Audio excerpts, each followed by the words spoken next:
Students, तो आज हम कलरव कक्षा 5 पाठ 21 का अभ्यास कार्य करेंगे।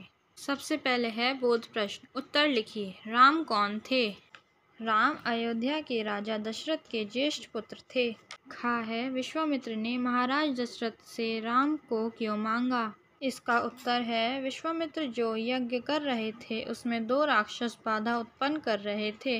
उन राक्षसों के संहार तथा अपने अनुष्ठान शांतिपूर्ण समापन हेतु विश्वामित्र ने दशरथ से राम को मांगा। गा, विश्वामित्र अपना क्रोध क्यों नहीं व्यक्त कर रहे थे? उत्तर गा, महर्षि विश्वामित्र द्वारा क्रोध व्यक्त करने से उनके द्वारा किया जा रहा यज्ञ खंडित हो जाता, अनुष्ठान अधूरा रह जाता, इसीलिए वह क्रोध व्यक्त नहीं कर रहे थे। घा है, गुरु वशिष्ठ ने महर्षि विश्वामित्र के साथ रहने पर राजकुमार राम को होने वाले लाभों के बारे में महाराज दशरथ को क्या बताया?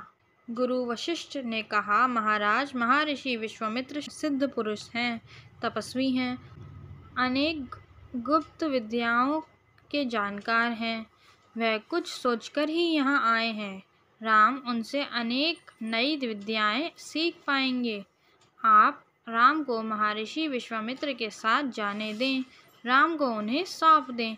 ये बात कहकर वशिष्ठ जी ने राजा दशरथ को मनाया कि वह राम जी को विश्वामित्र के साथ भेज दें। अगला है, पाठ में आए नामों के लिए सम्मान परक शब्द लिखे गए हैं, उन्हें छांट कर नीचे लिखें, नामों के सामने लिखिए। अब कुछ जो करेक्टर्स जैसे आपने देखे जो इसमें हैं, विश्वामित्र, दशरथ, वशिष्ठ जी, इन सब के लिए कुछ सम्मान परक शब्द यूज़ करे गए हैं, उनको आपको छांटना है इस पाठ में से और लिखना है।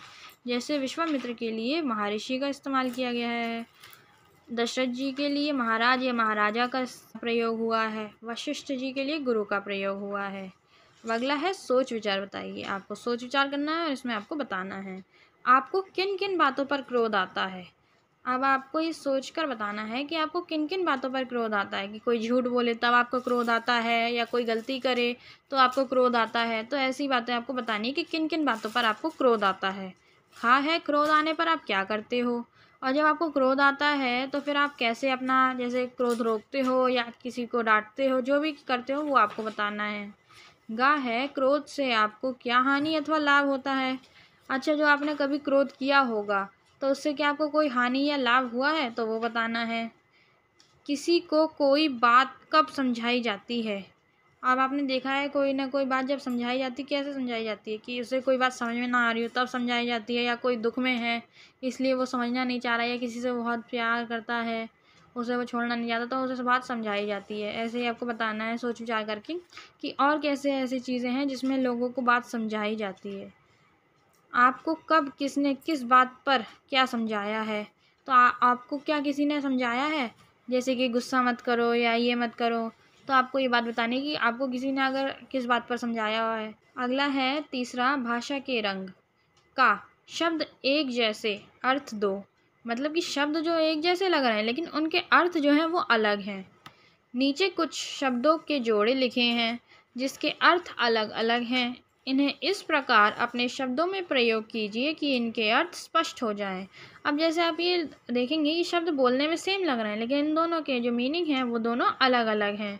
जैसे कुल, कूल, हालांकि इसमें छोटियों की मात्रा है, इसमें बड़ियों की मात्रा है, तब भी लेकिन ज़्यादातर इसको बोलने में एक जैसा ही लग रहे हैं। ये इस कुल का अर्थ होता है वंश, इस कुल का अर्थ होता है किनारा। ये ग्रह, ग्रह, इस दोनों में आप दोनों की वो रा की मात्रा देख सकते हैं। ग्रह, ग्रह, इसका होता है घर, इसका मतलब होता है आकाशीय पिंड जैसे पृथ्वी। इन दोनों के मतलब अलग अलग हैं, बोलने में सेम लग रहे हैं, तो हमें इन्हीं दोनों का प्रयोग करना है जिससे इनका और जो अर्थ है वो स्पष्ट हो जाए। तो कुल और कुल के लिए हम ऐसे करेंगे, रघुकुल के राम और लक्ष्मण विश्वामित्र के साथ सरयू नदी के कूल पर आ गए थे। तो इसमें जो रघुकुल है इसका मतलब है कि रघुकुल मतलब वंश, रघुवंश जो है उनके राम और लक्ष्मण विश्वामित्र के साथ सरयू नदी के कूल मतलब कि सरयू नदी के किनारे पर आ गए थे। अगला है ग्रह और ग्रह। पृथ्वी ग्रह मतलब कि आकाशीय पिंड पर हमारा ग्रह मतलब कि घर बने हुए हैं। हमारे पृथ्वी ग्रह पर हमारे घर बने हुए हैं मतलब ग्रह बने हुए हैं। ये हमने इनका वाक्यों में प्रयोग किया और इससे अर्थ में जो अंतर है वो स्पष्ट हो गया है। अब अगला खा है, नीचे लिखे शब्दों को सही वर्तनी में लिखिए। अभी जो इनकी वर्तनी है वो अशुद्ध है, इनको आपको शुद्ध करके लिखना है। जैसे ये लिखा वशिष्ठ, जबकि होता है वशिष्ठ का संन्यास, तो हमें इन्हें संन्यास बनाना है, तो सन इसमें अंक की बिंदी लगानी है, संन्यास। यह है आशीर्वाद, जबकि होता है आशीर्वाद, तो इसलिए जो हमें ये जो राज इसकी है ये इधर लगाना है वाक्य ऊपर। ये राक्षस की शुद्ध वर्तनी है, आपको सेम इसी में लिख देना है, इसमें कोई गलती नहीं है। महर्षि ये लिखा है, जबकि होता है महर्षि। ये है रीति, जबकि होता है रीति, इसमें बड़ी की मात्रा आएगी रा पे।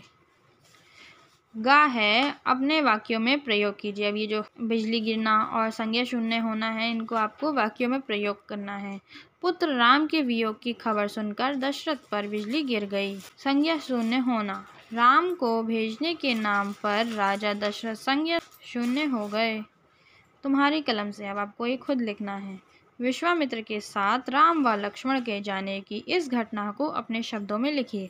अभी आपने पाठ में पढ़ा, पाठ की भाषा थी, लेकिन अब आपको अपने शब्दों में अपनी कॉपी पर लिखना है इस पूरी घटना को कि विश्वामित्र के साथ राम जी और लक्ष्मण जी जा रहे हैं। 5वां है, अब करने की बारी का। इस कथा पर अपनी कक्षा में अभिनय कीजिए। अपने दोस्तों के साथ मिलकर आपको इस पर अभिनय करना। खा, इससे आगे की कथा ज्ञात कीजिए। अब ये जो कथा है ये पूर्ण नहीं है, आपको पूर्ण करनी है। इसमें ये बोला गया है कि इस कथा की आगे की जो कथा है वो ज्ञात करिए, मतलब पता करिए। अब ये कहाँ से पता कर सकते हैं? अपने पुस्तकालय से पुस्तक लेकर, या फिर टेलीविज़न, कंप्यूटर अथवा मोबाइल फ़ोन पर आप देख सकते हैं कि इसके आगे क्या हुआ, अपने बड़ों से पूछकर। अब मेरे 2 प्रश्न, पाठ के आधार पर 2 सवाल बनाइए। जो आपने पाठ पढ़ा उसके हिसाब से आपके 2 प्रश्न आए होंगे, आपको वो लिखने हैं। मैंने ये दोनों लिखे हैं, आप कुछ और भी लिख सकते हैं। महर्षि विश्वामित्र की बात सुनकर राजा दशरथ पर बिजली क्यों गिर पड़ी? दूसरा है, वन में कौन से 2 राक्षस विघ्न डाल रहे थे? अब इस पाठ से आपने क्या सीखा, आप क्या उसको सीख कर करेंगे। मैंने सीखा हमें अपने वचन पर अडिग रहना चाहिए। दूसरा है, मैं क्या करूँगा, अब मैं अपने वचन निभाऊंगी। तो इसी के साथ ये लेसन कंप्लीट होता है और ये वीडियो भी कंप्लीट होती है। अगर आपको मेरी वीडियो अच्छी लगी हो तो लाइक करिए, सब्सक्राइब करिए मेरे चैनल को। Thank you for watching.